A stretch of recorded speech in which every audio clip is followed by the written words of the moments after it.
Well, as you know from if you've watched that other video about the David Brown, I've had some problems with it not wanting to crank lately, and I've been meaning to rebuild the top end of this injector pump for some time now. So I've ordered the seal kit. If you go on eBay and just search for calf pump rebuild kit, you can buy a whole kit for like $14. Comes with everything. I'm not gonna take it off, I'm just gonna do the top. If it leaks, it's hard to see real bad. So you got a couple of O-rings that go on these studs that stick up for the throttle and the gas shut off. So what it's doing is, if you let it used to, if you let it sit for like a couple months, it'd come out here and it wouldn't crank. Now it's like a week, and it loses its prime. It cranks up and runs for like 30 seconds, like the gas, the fuel lines are still got fuel in them, and then I end up having to bleed the pump and bleed the injectors to get it to crank again. So still got the bush hog on the back, so I'm fixing to try to crank it, and then if I crank it today, I'm gonna bush hog.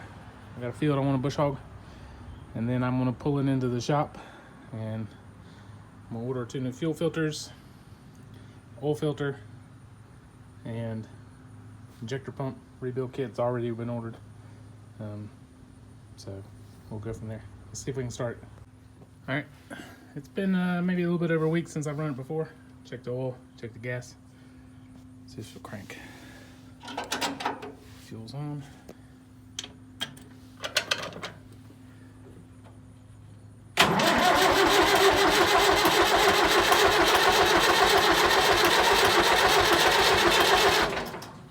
I think she might crank.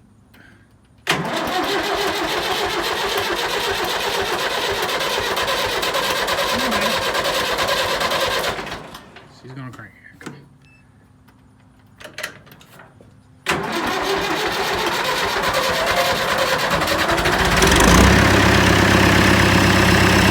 Hey, she cranked and she ran. Fantastic. Normally she'll shut off, run for like 10 seconds, 30 seconds most, shut off. We did it good. I was up a little high.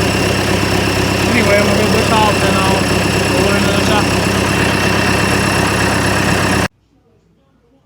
Alright guys, so we finished bush hogging. We got the David Brown here in the shop and then took the hood off of it. So what we're gonna be doing today is we're gonna rebuild the top of this injector pump. I say rebuild, we're just gonna replace the gaskets. Ordered a gasket kit off of eBay. If you just search for CAV injector pump, CAV injector pump, you get this. It's like $15. But the main thing we're concerned about is this gasket for the top cap and these 4 O-rings that go through the throttle and the fuel shut off. And there's a throttle pin I got. You can see where the O-rings are on it. And there's one for the fuel shut off too that's very similar. So it does have some fuel in it. I can't find the fuel shut off. I've never messed with this thing. We've had this tractor for a long time, more than 10 years. I love this tractor. I even bought new rubber for it. It's got $1,100 worth of tires on the back of it that I've replaced, and we've replaced the front, not with the tri-ribs, but cheaper stuff, and you can really tell the difference. They don't get no traction. But so it doesn't have a lot of fuel in it, but I'm just gonna let it drain out. Whatever drains out, drains out. I'm gonna go ahead and pop the top off of this thing and go from there. So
we got the throttle cable off and the fuel shut-off cable off, and if you can see,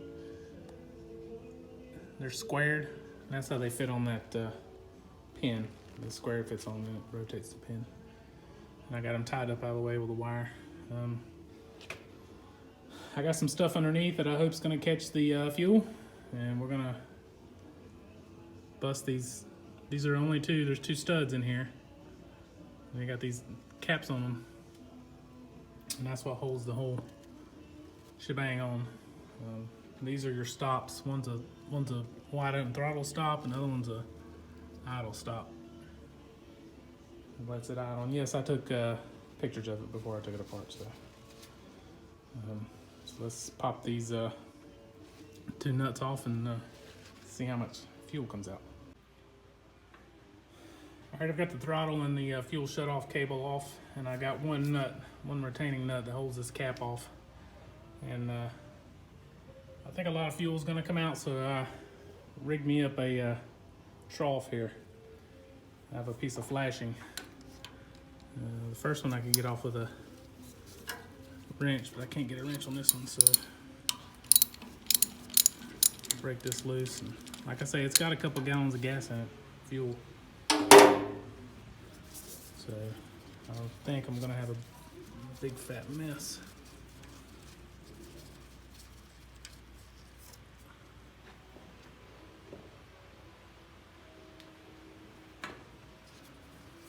So now we'll just ooh. Gap. That's how our trough does.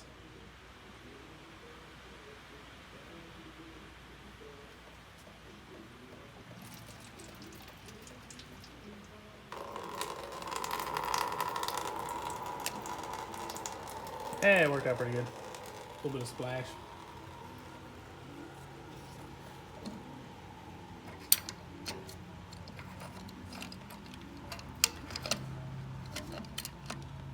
Come on.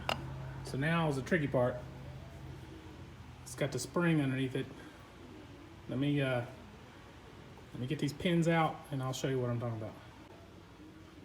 All right, so the spring came loose when I took it out. So this is your fuel shut off, and it's got a notch. It's like a little cam on it, and it fits into, gonna be hard to see that notch right there. And it goes to a lever, and as that lever actuates, it shuts your fuel on and off. So when you put this cap back together, you have to make sure that that goes in there. And when I was working on the 4000, it wasn't in there right, and it wouldn't shut off. But I had a fuel shut off on it, so I just shut the fuel off. I had a valve on the tank, and I just shut the tank off and let it run out of fuel. This one, I don't think I have that luxury, so we have to make sure that we get that back into that notch. So we'll set that to the side here. Now, this is your throttle pin, and the other end of the spring hooks right there, and it works this back and forth. And this is a very critical part. Let me see if I can push this out here.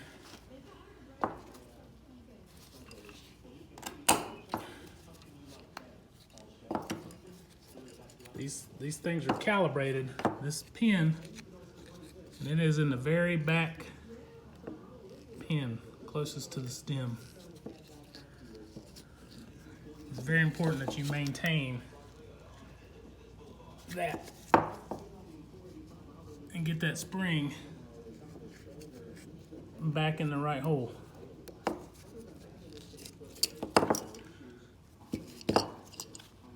Let me see if I can get this out and we'll take a better look at it. So this is what I'm talking about here. Get the camera to focus on it here.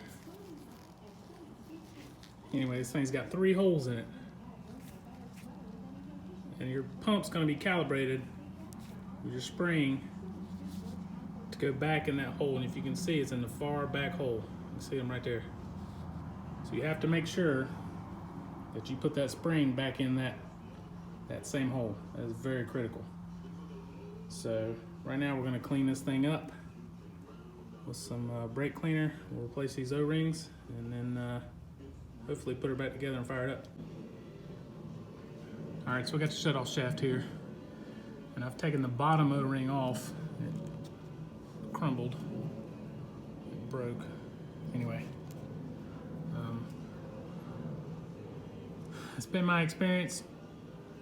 You can take the top one off, or you can leave it in for now, but it makes it a lot easier to put it on, because once these O-rings sit down in that groove, they're almost impossible to get out. And I learned that the hard way on the first one. So I've left the old one in on this one. And we're gonna take one of these new O-rings. And we're gonna try to go real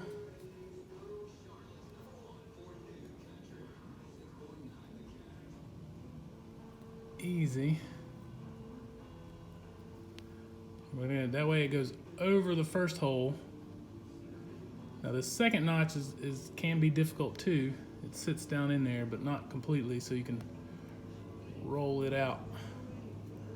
And then that one goes in there. Once it's in there, you can use like a pick or something to get it out, but you take a big chance on ripping it. So I like to, you can take the top one out and just put the new one in first, but I like to just leave it in. So take this top one out, put a new one on, and then we'll do the same thing for the throttle. All right, I got the O-rings on. I just want to let you know that this one is almost impossible to get off because it's on the third one and the end of it's up inside the spring. And I can't even get the spring off, and I mean, I probably could, but it's proven to be very difficult, so I don't want to try it. But if for whatever reason, when you take this thing apart, the spring comes out of the hole and you're not sure what hole it goes back into, the camera's probably not going to show it, but the hole that the spring has been in is going to be worn.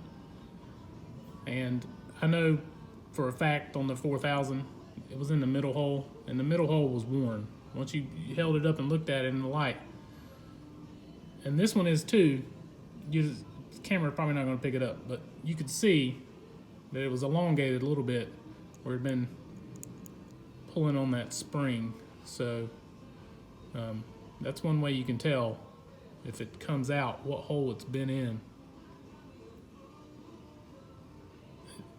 You can maybe see it right there, but that hole is elongated. So this one's going to be fun to put back together. It's going to be fun to get that hooked into that throttle. But first I'm going to clean. I got to clean and around where the gasket goes and stuff. So let's do that, and then we'll try to put it back together. All right, so I got the new gasket on. I'm sure some people are going to be like, well, why don't you just order a couple of O-rings? Because I want to replace that gasket too, and the whole kit's like $13. And if you find something else wrong while you're in there, I think it's supposed to have like a filter in here. I think that's what this one goes in there. And it's just better, I mean, for $13, $14 to order the whole kit and have everything, you know, new gaskets and everything. It comes with this gasket and stuff. Like I said, I'm not gonna rebuild the whole thing, but for that, you know, for that kind of money, just order the whole thing. So I'm gonna put the pins back in. It's gonna be easier to get that spring clipped into that hole right there, and then shove it up through, and then I'll put some grease. It's actually a pretty tight fit up inside these holes, so I'll put some grease on there and lube it or some oil and let it lube when I shove it up in there. So I'm gonna try to get all that back together. It's gonna be challenging. I'm not really gonna try to film it. You won't be able to see anyway because my hands will all be in the way. But we'll get that back together and hopefully this thing will crank. Okay, so I bled the pump I loosened this top screw here, went around to the other side, and I primed it, looked over the top till I saw fuel coming out. Come out here and closed it. I don't have high hopes that it's going to crank without bleeding the injectors. But we'll see. We'll see what happens.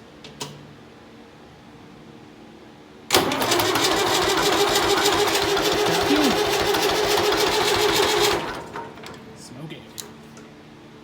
That's a good sign when there's smoke coming out of the bike.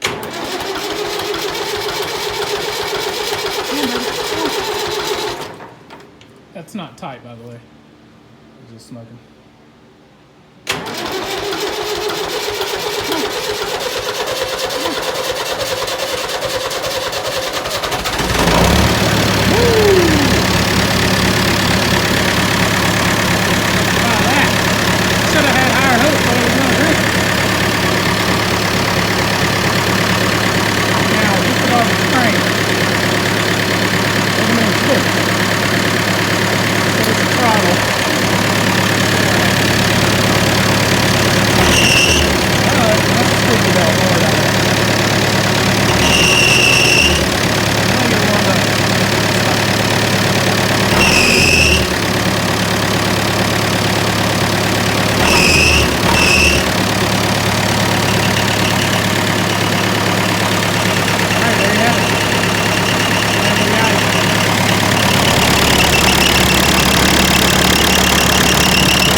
Beautiful. Beautiful. All right, guys, that's the top end of the pump rebuild. I might go down and snug this stuff down. One thing you gotta watch out for when you're doing this is when you put these shutoffs back on, these levers, that square that sticks out, you gotta be careful not to push that down. So as you're picking it up, as you're tightening it down, a lot of times I'll put the nut on, I'll take a pair of pliers and pull up on it, make sure it's pulled up all the way. And then you wanna, after you've hooked it up, you wanna pay attention, you wanna go work your levers back and forth. You wanna make sure that stud's turning when the lever's turning, because that is a problem after you put this back together, that it's not, the square on the lever is not sitting on the square of the shaft, and it's not actually turning it when you go to turn it. So I'm gonna cut this video off here. I'm gonna go ahead and order fuel filters, and I've also got a leak right here. So we'll see about cleaning that up, tighten that up, and that's it. I'm very pleasantly surprised. Like this video if you like it. Subscribe if you want to see more tractor content. I'm working on some other stuff. Anyway, we're gonna do a lot of stuff to this tractor while we got it in the shop. Service it, wires and whatnot. It's got an oil filter here. It's got a hydraulic filter right here, which I think I've got another hydraulic filter. I might have another oil filter. I gotta check, but I have to order 2 new fuel filters for it. Anyway, like I say, like, subscribe. Appreciate it, guys.